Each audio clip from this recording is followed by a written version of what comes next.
ଗୋଟେ ମଜା ପାଇଲି ଭାଇ। ସମୁଦ୍ର କୂଳରେ କାଲି ବସିକି ଖାଇଲୁ। ତ ହ୍ୟାଲୋ ସାଙ୍ଗମାନେ, ଜୟ ଜଗନ୍ନାଥ। ତ ସାଙ୍ଗମାନେ ସବୁ କାମ ତ ସଇଲି ଆଉ ଟାଇମ୍ ବି 10ଟା ହବ। ଆଜି ପୁରା ଲେଟ୍ ହେଇଗଲା। ଆଜି ଲେଟ୍ ହେଇଥାନ୍ତାନି କାହିଁକି ନା ବଟିବା ଜାଗା ଠିକି ଆଉ ପ୍ରଥମେ ତ ନାଲେଙ୍ଗା ଯାଇଥିଲୁ କାହିଁକିନା ଆଜି ଜାଗାରେ ଯୋଉ ବୋରିଂ ଖୋଳା ହେଇଥିଲା ତ ସେଥିରେ ଆଜି ନଳକୂପ ବହୁଛି ତ ନାଲେଙ୍ଗା ଯାଇକି ଆଇଲେ ବଣ୍ଟି ଭାଇ ଯାଇଛନ୍ତି ଆଉ ଟାଇମ୍ ସେଥିପାଇଁ ଲେଟ୍ ହେଲା। ମୁଁ ଉପରେ ଯାଇ ବଇଥିଲି କାହିଁକିନା କୁକୁର ଜାଗା ବଇଥିଲା ତ ପ୍ରେସର କୁକର ମାନେ ଗ୍ୟାସ୍ ଲାଗିଥିଲା ତ ମୁଁ ଯାଇ ବଇଥିଲି ସେଠି। ମୁଁ ବସିଲି ଅଧଘଣ୍ଟା ଖଣ୍ଡେ କିନ୍ତୁ ହେଇଥିଲାନି, ହେଇଯାଇଥିବ ନାନୀ କାଢି ଦେଇଥିବେ। ତ ବଣ୍ଟି ଭାଇ ଆଇଲେ ଯିବା ଉପରକୁ ଯାଇକି ପଖାଳ ଦବା କାହିଁକିନା 10ଟା ହେଲେ ଆଜି ଦିଆ ହେଇନି ଏପର୍ଯ୍ୟନ୍ତ ହେଲା। ଆଉ ବଣ୍ଟି ଭାଇ ଆସନ୍ତୁ ଆଇଲେ ଯିବା। ଭାଇ କାଲି ରାତିରେ ପୁରୀ ଯାଇଥିଲୁ ଯୋଉ ଭଳିଆ ନିଦ ଲାଗୁଛି ଶୋଇପଡ଼ିବାକୁ ଇଚ୍ଛା ହଉଛି କିନ୍ତୁ କଣ କରିବା, ଇଏ ତ କରିବାକୁ ପଡ଼ିବ ନା। ତ ଦେଖିଆ ଗୋଟେ ବେଳେ ହବ ଯଦି ଶୋଇବା। ପେଣ୍ଟ ସାର୍ଟ ଆଣିବାକୁ ଯିବି ବୋଲି ଯାଇପାରୁନି।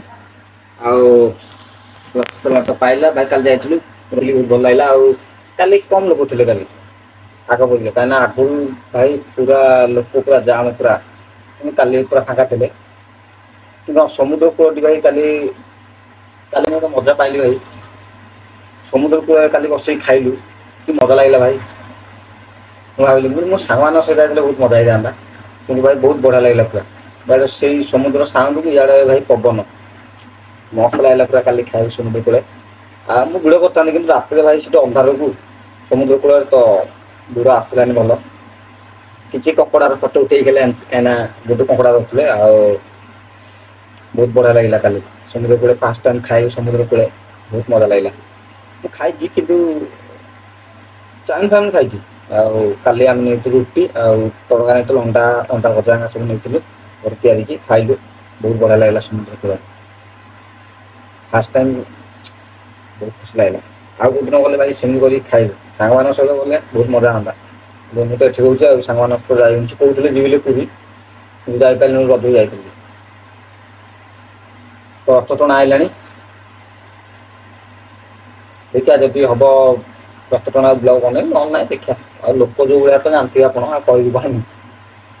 ବଣ୍ଟି ଭାଇ ଆସନ୍ତୁ ଆଇଲେ ଯିବା ଉପରକୁ ପ୍ରସାଦ ଦେବା ଆଉ କଣ ବସିକି ମୋବାଇଲରେ ଟିକେ ଭିଡ଼ିଓ ଦେଖିବା ଆଉ ଭିଡ଼ିଓ ଏଡିଟ୍ କରିବା ମେନ୍ ମାନେ କାଲି ପୋଷ୍ଟ କରିନି ଆଜି ଏଡିଟ୍ କଲେ ପୋଷ୍ଟ କରିବି। ଦିଟା ଆଗରୁ ସମାନ ସବୁ ନା ତାହେଲେ ମୁଁ ଆପଣମାନଙ୍କର ତପନ ନା ଏମିତି ଇଏ କରିବାକୁ ପଡ଼ିବ ତାହେଲେ।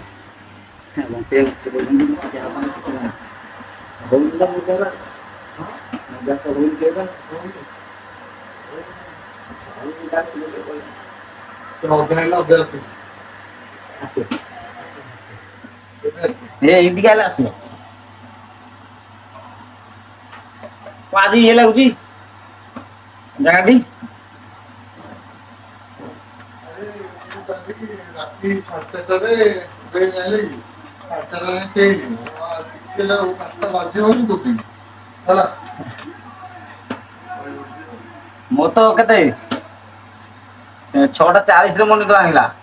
ଘଟ ଘଟ ଯୋଉ କଲେ ଦିଦି ମୋ ନିଦ ଭାଙ୍ଗିଲା ସେଠୁ ନହେଲେ 7:30 ହେଇଯାଇଥାନ୍ତା।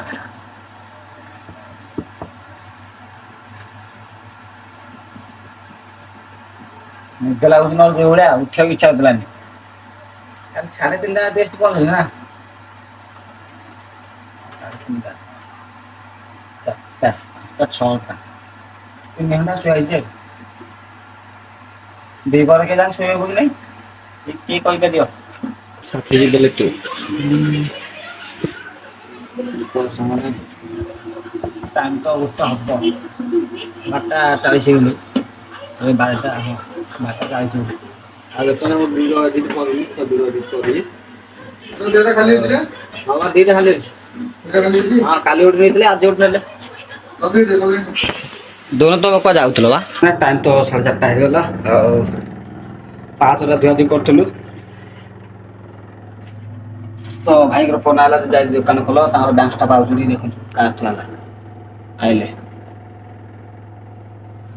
ତ ଟାଇମ୍ ତ 4:30 ହେଲେ ଆଉ ମୁଁ ଏଇନା ଭିଡ଼ିଓ ଶୋ ଦେଉଛି କାହିଁକି ନା ଆଗୁଆ କରିବି ଠିକ୍ ନାହିଁ କାହିଁକିନା ଲୋକ ଆସିବେ ତ ଏଇ ଭିଡ଼ିଓଟା ମୁଁ ଏଠି ରଖୁଛି। ଯଦି ଆପଣଙ୍କ କିଛି ଭଲ ଲାଗିଛି ତ ଭିଡ଼ିଓ ଲାଇକ୍ ଚ୍ୟାନେଲ୍ ସବସ୍କ୍ରାଇବ୍ ନିଶ୍ଚିତ ରହିଲି। ଜୟ ଜଗନ୍ନାଥ।